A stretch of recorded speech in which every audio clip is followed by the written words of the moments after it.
the customer would like to use coins to make a transaction, he or she simply drops the coins into the coin slot. We're dropping 3 quarters, this equals 75 cents, and we're vending a door holding product for that very price.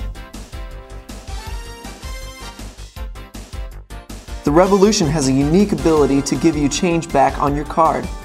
We're dropping a $1 coin, but we're vending a door worth 75 cents, leaving us 25 cents in change.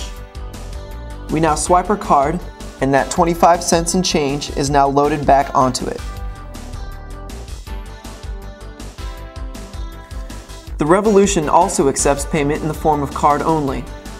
The customer simply swipes his card, chooses the door, and the appropriate amount is then debited from the card.